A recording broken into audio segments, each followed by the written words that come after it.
Ça, c'est vraiment quelque chose que Dieu m'avait... quand il fallait organiser la conférence des femmes, et on était avec Pasteur Abi, et puis le Seigneur nous a dit de faire venir Dena. C'est-à-dire, c'est pas, oh non, moi j'ai dit, non, Dieu a dit Dena. J'ai dit, ah, ok. Elle parlait hier matin, et puis elle disait qu'à l'époque, c'est le pasteur, l'apôtre Roland Dallot, qui était le premier à voir la grâce qu'elle avait dans le chant. Même si elle était déjà choriste, etc. Et le pasteur Roland Dallot, l'apôtre Roland Dallot, qui est le pasteur Roland Dallot, l'avait honoré, reconnu la grâce qui était sur elle. Moi, depuis quelques années, je lui avais déjà dit, toi, tu n'as pas seulement la grâce d'une chantre. Les gens te perçoivent comme étant une chantre, mais en vérité, tu as beaucoup plus que ça. Dans le livre je crois que c'est dans 1 Timothée 3, donnez-moi 1 Timothée 3, verset 2, il parle de Timothée. Paul parle à son fils Timothée, il dit, nous avons envoyé Timothée, notre frère, ministre de Dieu, qui travaille avec nous dans l'évangile de Christ. Timothée n'était pas encore apôtre, il n'était pas encore prophète, il n'était pas encore, etc. Mais Paul dit de lui qu'il est ministre de Dieu et il travaille dans l'évangile de Christ. Quand vous voyez la grâce que Dieu a manifestée à travers cette femme, à travers Dena Moana, il faut être aveugle pour reconnaître qu'elle n'a pas seulement reçu la grâce d'être chantre, non. C'est pour ça qu'on l'appelle ministre de Dieu, ministre de Christ, ministre de la parole. J'ai vu qu'elle a la grâce de l'enseignement, elle a la grâce de l'évangélisation. Mettez Dena Moana en campagne d'évangélisation. Les gens vont être touchés, les malades seront guéris, les oppressés seront libérés, la bonne nouvelle sera annoncée. Donc, vous savez, il y a des gens qui portent des grâces. Ce n'est pas elles, ce sont des grâces qui viennent de Sion. Il y a des gens... Chacun a ses grâces. Il y en a qui ont une grâce, 2, 3, 4, 5. C'est Dieu qui donne grâce. Et donc je disais à Dena, il faut faire attention. Donc je viens vous dire aujourd'hui, cette femme que vous avez vue, qui a été invitée ici comme ministre de Christ, Dena, le Seigneur m'a dit de te dire qu'à partir d'aujourd'hui, Dieu t'ouvre une porte. Attendez, tu ne seras pas seulement connue comme étant une chantre ointe. Et ça, c'est évident que tu as vraiment reçu une grâce extraordinaire dans le domaine du chant. Ça, quelqu'un me dit Amen. Mais le Seigneur m'a dit de te dire aussi que tu as aussi reçu la grâce dans le domaine de la parole, dans le domaine de l'évangélisation. Et ton ministère a été approuvé par le ciel. Et ton ministère est accompagné par les signes, les miracles, les guérisons, les délivrances. Donc, cette femme que vous voyez, l'Esprit de Dieu a dit.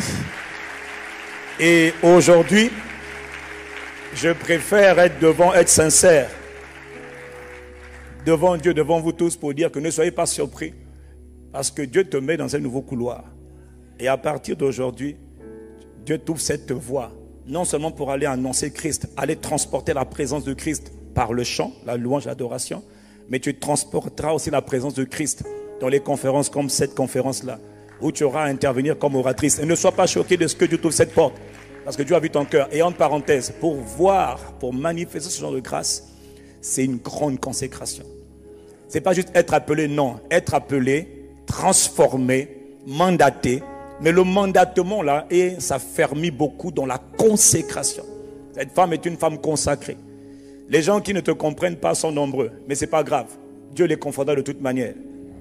Oui, parce que c'est Dieu qui t'a appelé, c'est Dieu qui t'a validé, c'est Dieu qui t'a transformé, c'est Dieu qui t'a mandaté. Ma soeur, sois bénie. Quiconque te combattra sera combattu par Sion. Quiconque te combattra, je préfère le dire. Ceux qui combattent cette femme, Dena Moana, seront combattus par... Elle n'aura même pas à se défendre. C'est Dieu qui les combattra. Quelqu'un dit Amen.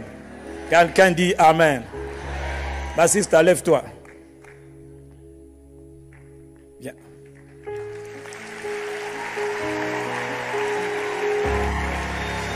Seigneur, merci pour ton onction sur ta servante. Tu le sais déjà, il te l'avait déjà dit. Mais aujourd'hui, vraiment aujourd'hui, je le fais publiquement. Elle m'a pris, le Seigneur lui avait dit que je suis, c'est pas ça non, tu te rappelles non? Il avait dit, pasteur, toi tu me négliges, hein? Comme elle aime bien me taquiner, pasteur, tu me négliges. C'est toi mon mentor, c'est pas ça que tu as dit? Bon. Et moi j'avais dit non, je ne suis pas ton mentor. Non, c'est des choses spirituelles. Ce n'est pas une affaire humaine, c'est une affaire de Dieu. Vous comprenez, non? Voilà, moi c'est pas moi. Mais dans le nom de Jésus-Christ de Nazareth qui m'a appelé, qui m'a établi apôtre, que Dieu qui m'a envoyé et qui a parlé à ton sujet, t'ouvre cette porte. Que toutes les portes qui étaient fermées devant toi soient ouvertes maintenant au nom de Jésus. Que ceux qui ne te voyaient pas dans cette dimension du ministre de Dieu, de la ministre de Dieu, ministre de l'Évangile, te voient, te reconnaissent, parce que c'est le ciel qui t'approuve dans le nom de Jésus. Que les dons, les capacités, une grande grâce dans le domaine de la guérison, de la délivrance, va être intensifiée à partir de maintenant, plus que jamais auparavant. La grâce de Dieu est magnifique dans ta vie. La grâce de Dieu est percée. L'autorité, la force, la puissance repose sur toi dans le nom de Jésus-Christ. Le Dieu des cieux, le roi des cieux, immortel, invisible, confirme qu'il t'établit dans le ministère, pas seulement de chantre, ministre de l'évangile, ministre de Christ. C'est comme ça qu'on te reconnaîtra. Tu iras, tu prêcheras, tu iras, par toi Dieu fera des prodiges incroyables. Et par toi Dieu emmènera sa présence. Ma soeur, tu as reçu une grâce de transporter la présence de Dieu, de faire que la présence du Christ par le Saint-Esprit devienne manifeste.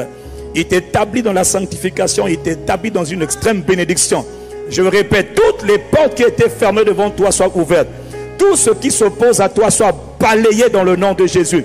Qu'ils soient couverts de honte, ceux qui te critiquaient, ceux qui te salissaient, ceux qui sont prenés à ta destinée. La main de Dieu est sur toi, la grâce de Dieu est sur toi, la bénédiction de Dieu est sur toi. Tes limites sont brisées, tes limites sont brisées, tes limites sont brisées. Ces forces d'échec, de blocage sont brisées par la puissance du Saint-Esprit. Tu es béni, tu es oint de Dieu. Rentre dans ta destinée, dans une autre dimension de ta destinée et fais ce que Dieu t'a appelé à faire, parce que certainement Dieu t'a transformé et ce n'est pas fini. Et ma soeur, Dieu t'a mandaté. Que le ciel entende, que la terre entende, que les eaux entendent. Ces paroles sont scellées dans le nom de Jésus de Nazareth. Que l'on considère cette femme comme une ministre de Dieu, comme une ministre de l'évangile, et quelqu'un dit Amen. Les hommes sont des dons, les hommes avec grand H sont des dons de Dieu pour le corps. Cette femme est un don de Dieu pour le corps. Quelqu'un dit Amen et acclame Dieu pour le don qu'il fait au corps. Quelqu'un acclame Jésus. C'est Jésus qui fait. C'est lui qui donne. Amen, amen.